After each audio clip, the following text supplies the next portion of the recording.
Welcome to this week's edition of Rugby Unfiltered.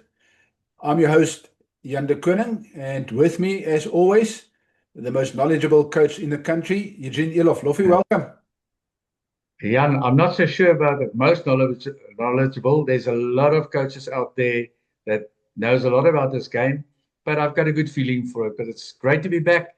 And what exciting times are we going in now?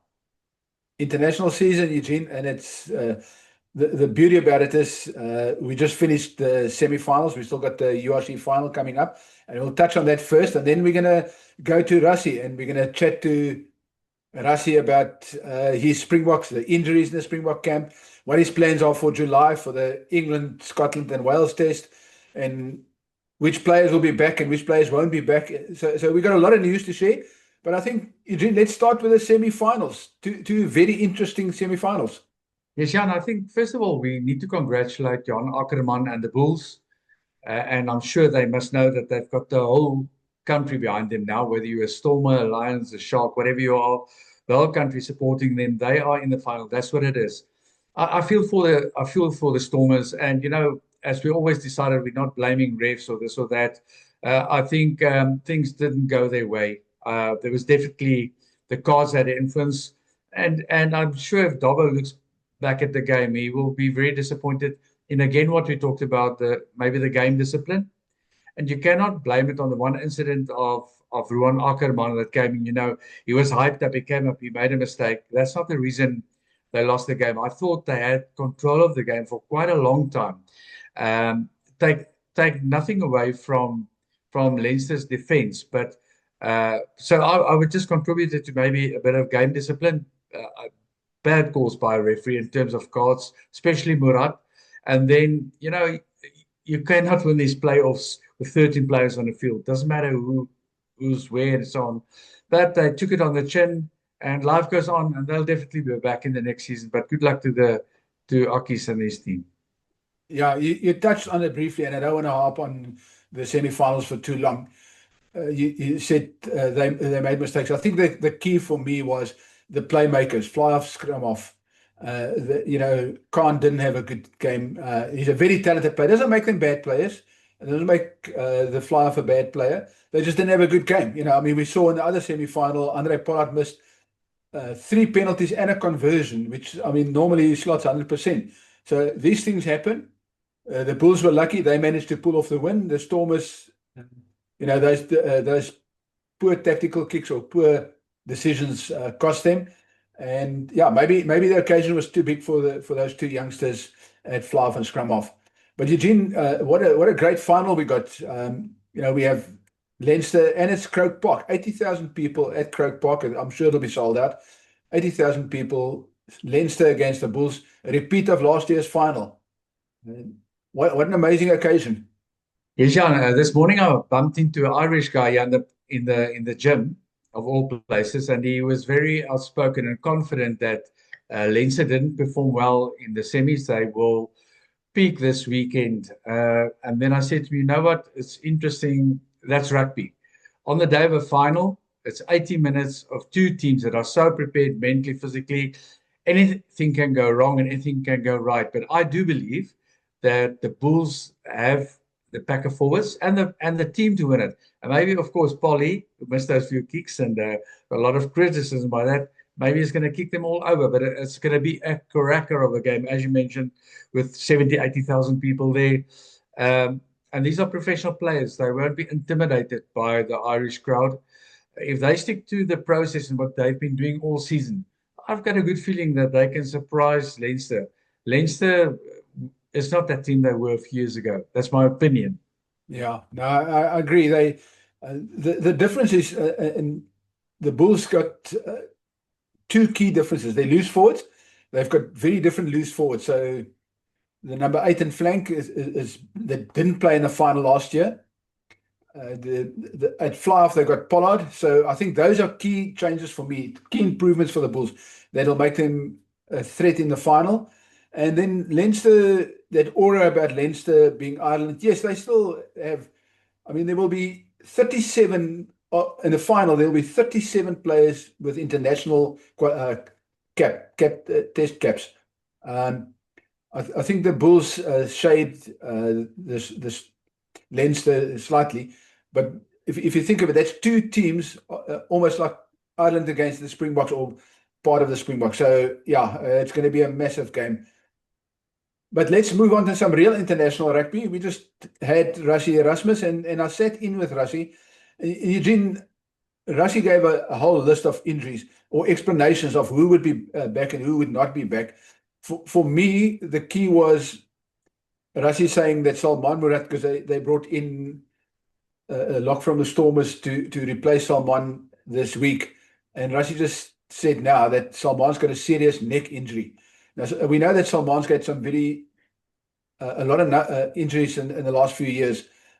You know, it includes a concussion, it includes a toe surgery, it includes knee. So, you know, you're going to start wondering, you know, he's not young anymore. Yeah, he's in his late 20s, but, you know, how serious is his neck injury? And he wants to go to France. So the key for me is Salman going to France with a serious neck injury. And we know the French clubs, you arrive there with an injury, you don't pass your medical in July, you're gone. That could cost him his French contract. Yes, Jan, I'm pretty sure that he's in first of all, I feel for Salman. I know people say he's injury prone, but he plays his heart out. You know, he puts his body on the line. That's why he gets injured. And I'm sure that they'll be in contact. His medical team will be in contact as well with the French club, maybe to give him an extension, when to start and so on. Any neck injury is a serious injury. We've talked about this a lot. I think the player's health comes first, and then the rest. Salman is a great guy, he's a great leader, you know, so all of the best. And sometimes I guess when a player gets a career-ending injury like that, which could be career-ending, it's very, very difficult decisions to be made. And he's still relatively young, but also like that, you know, rugby is a funny game.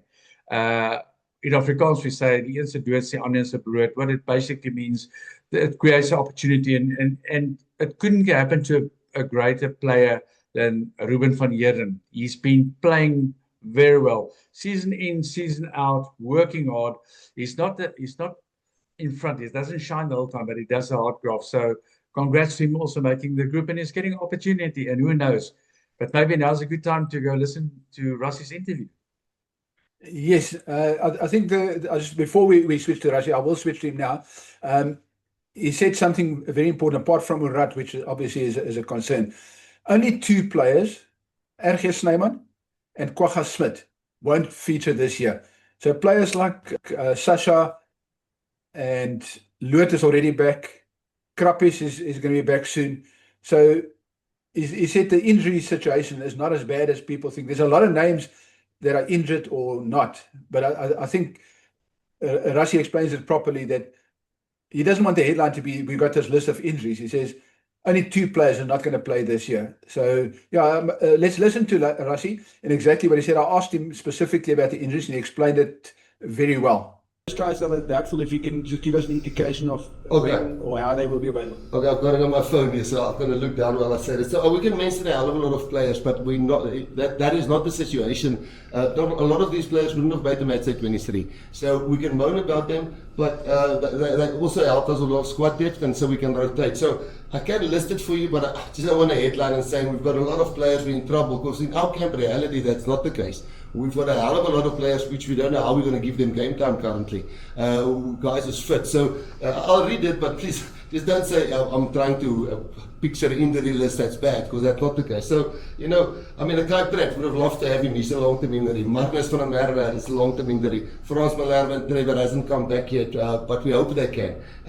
Rowan Venter is somebody that we really thought can do it this year for us at front lock. He's also a long-term injury. Dion Fourie is obviously a guy that we always banked on if we could need him, and unfortunately he also is out. But I mean, Dion would have made the match at 23 in most of the games. It would have been when we rotated or if we were really in trouble.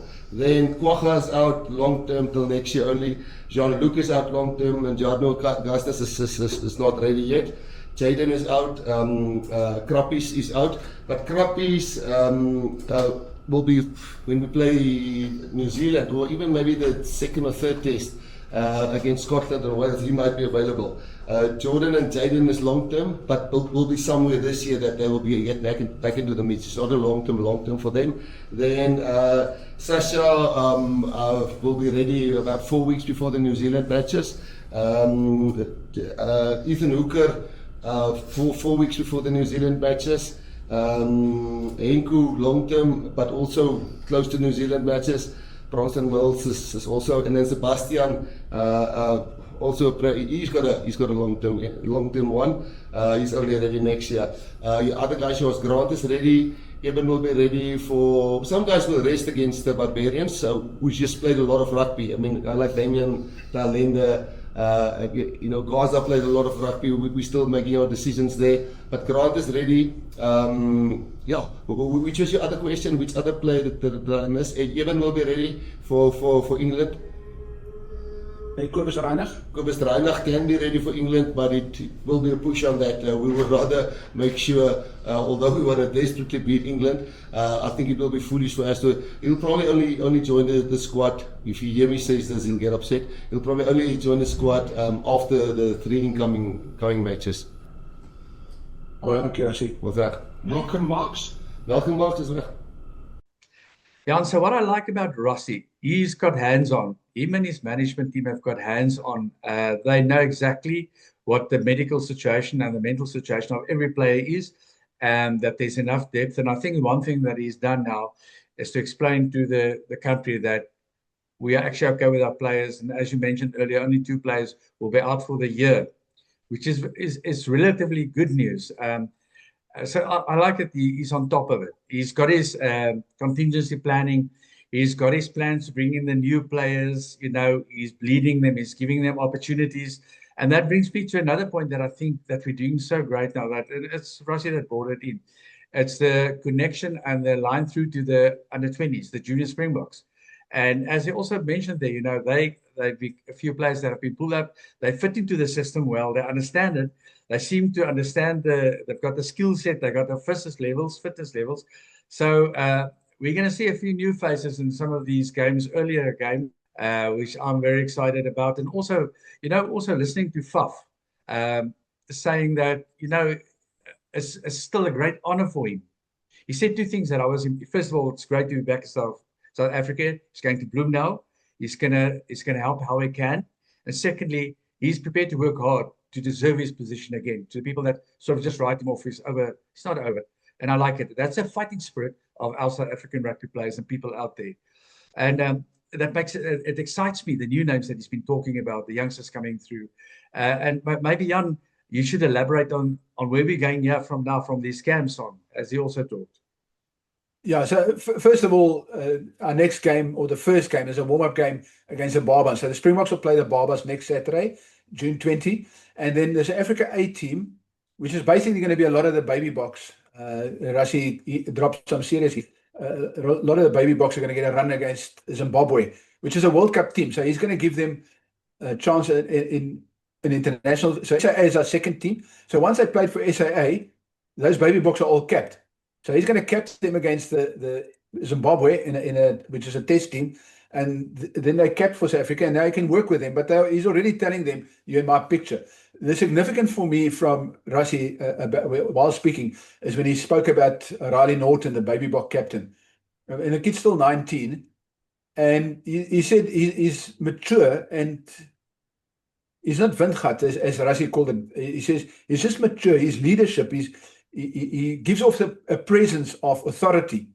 And that was the significant for me, the way Rossi spoke about Riley Norton, which tells me, and I'm prepared to put a few bob on it, that Riley's going to captain that SAA team, and he's going to have a lot of his teammates there, and that will be like a semi-practice to them, and also give Rossi a good idea of how far these guys are progressing. Because he said they're physical enough in training, but it's a different ball game in a match, as you may well know.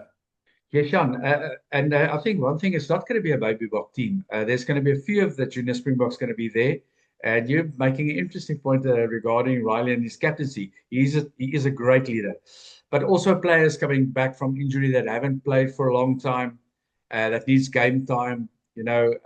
So it's going to be a good blend of older players that are coming back that haven't played, and the youngsters. So yeah, that's going to be a very interesting game. And Zimbabwe, as you said, the game to the World Cup, it will be a good tester for the unknown players that we have. Yeah. The other thing, obviously, is the Springboks play England on July 4th, so 2 weeks after the Barbers game. And then the Bulls are back. So the Bulls return after June 19. That following week, after the Barbers game, the Bulls turn. And Rassie made it clear that those Bulls players will come back into the mix immediately. He's not going to put them in cotton wool. He's not going to rest them for the England game. He's going to name his best possible, his strongest possible. He wants to beat England. He wants to beat Scotland. He wants to beat Wales. So he wants to win all 3 July tests. So his best team, the A team, if it was a World Cup tomorrow, that's the type of team that he's going to put on the field. So those Bulls players will be in the picture, and that's significant because he made it clear that those guys are match ready. They bring energy because they played in the final. So they're not only match ready. Obviously, there's the potential of injuries in the final that we all know, and that's a risk we take. But he says they bring enthusiasm that comes with, and confidence that comes with playing in the final. And that's significant when you go into a test match. And England's not, I know England didn't have good results in the Six Nations this year, and everybody was talking about the coach and why Borthwick should not be there. I think it's going to be a very, very tight game against England on July 4. Yes, Jan, what I also liked what Rassie said, and if you picked it up between the lines, he backs the Bulls to win that game because he said they're going to come back with momentum, high spirit, and so on. So yeah, he's also backing the Bulls to win. Yeah, and I'm sure there's one guy that would love to play this game against England. It's Duane Vermeulen. There for all the good reasons that we all know why.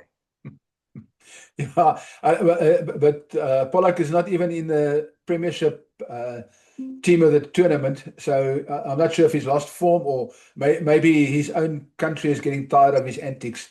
So who knows why he didn't make the cut? Maybe he's injured. Yeah, maybe he's injured because it's getting closer to scrum time now. Yeah, maybe he pulled that muscle between his ears. Eugene, yeah, it's, we've had a lot. I mean, we've heard a lot from Rassie, and I'm sure we're going to hear a lot more as we go. I mean, next week we'll have team announcements and stuff. So I think from now on we're going to have a lot to talk about. So let's not waste all our energy on this week, and let's keep the guys excited for next week. Absolutely, Jan. And maybe before we say goodbye, this international competition that has been played in Bloemfontein, I don't know if you saw some of the matches yesterday. We actually whitewashed the teams. Now, we have to understand that it's not Georgia's top team. It's not the World Cup team. It's not Portugal or it's Romania A. But I really thought that our South African teams, Griquas, the Pumas and Cheetahs played very well. And a few new names popped up there. And I think that's so good for those guys. And Mark Alexander also said it in the presentation afterwards. It's so good to give those guys some international experience as well. And therefore, I think we're trying very hard to get rugby out there to all the people, to all the guys to play. So a lot of people will say it was a waste of time and money. I don't think so. I thought it was, yesterday was great matches to watch. High scoring, which meant... Carry on. No, high scoring games, which meant maybe defense on both sides lapsed a bit, but entertaining to watch. Yeah, and of course, there's a new, Yeah. Jan, and there's a new name coming up, Prince, the wing of the Cheetahs. Kabimba Prince. He was the man of the match. So what a player. He comes from RAU or Johannesburg University. Yeah, I think he's got potential to go a long way, Jan. But I thought we'll just throw that in the mix before we go. Yeah, I want to finish off with this. Whatever we think of the quality of those games, whatever, for Cheetahs, for Pumas, and for Griquas, it's important that they have, and we spoke about this before, and people might underestimate this or understate this. It's important that they get another competition, that they get more game time. Because the Currie Cup's coming up, and these 3 games, they're playing the last round on Sunday. These 3 games are vital for them as a build-up to the Currie Cup. Now all 3 teams have got a better idea of their depth ahead of the Currie Cup. So I think it's a brilliant competition.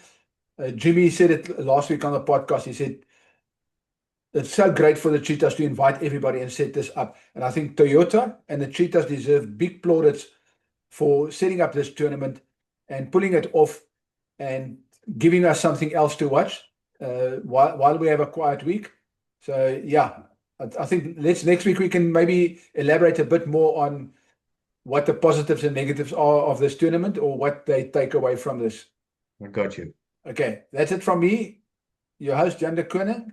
And Loffie Elof, have Till a next great week and enjoy the rugby. Cheers.